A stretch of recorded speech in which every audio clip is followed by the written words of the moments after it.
Father had 9 wives and 10 daughters. To tell them apart easily, he made the wives wear red and the daughters wear blue. Every night, Father would pick one wife to sleep with. Accept my grace. The other wives would pray that they'd be chosen next time. All the dirty and heavy work was left to the wives and daughters, while Father's only job was to brainwash us every day, making us worship him beyond reason and see him as a god in our hearts. He would then smear sheep's blood on our faces, claiming it was to ward off evil and bring blessings, and that only made us believe in him even more. Most of the women were related as mothers and daughters, but I had no memory of ever seeing my mother. I would secretly ask Father about her, but every time his answers were vague and evasive. What confused me even more was this. Lily was clearly my sister, but after she turned 18, she became one of his wives. We used to laugh and mess around together. Now I had to treat her with complete respect. On a day, I found a small cabin in the woods. Inside was a woman covered in scars. She told me that once I got my first period, your father won't be the same man you know now. I couldn't sleep that night.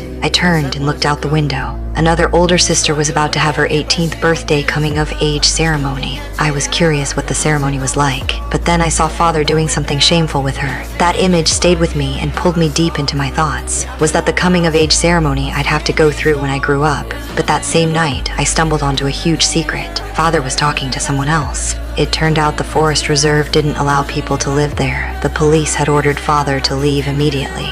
I was shocked by what I saw. Father looked just as scared as any ordinary person. The next day, Father announced that the world was about to end and that we needed to find a new home. The wives were all heartbroken when they heard this, but doubt had started to grow inside me. Father came over right away to manipulate and soothe me, and just like that, we set out to find a new place to live. When we reached a stretch of barren land, one of the wives was about to give birth, but Father said this was an unclean place and the child could not be born here. So the wife kept walking until she reached a patch of woods before she delivered, and she lost her life because of it. Father had the woman cremated right there on the spot. Then the wives sang a song to say goodbye to her. Finally, Father led us to settle down beside a small river. He pushed the wives into the river one by one, saying he was washing the impurity from their bodies. But the next day we found that all the mothers were gone. We went to the riverbank, and all we found were the clothes Father and the wives had left behind. We asked where our mothers had gone. He said they had gone to a more sacred place,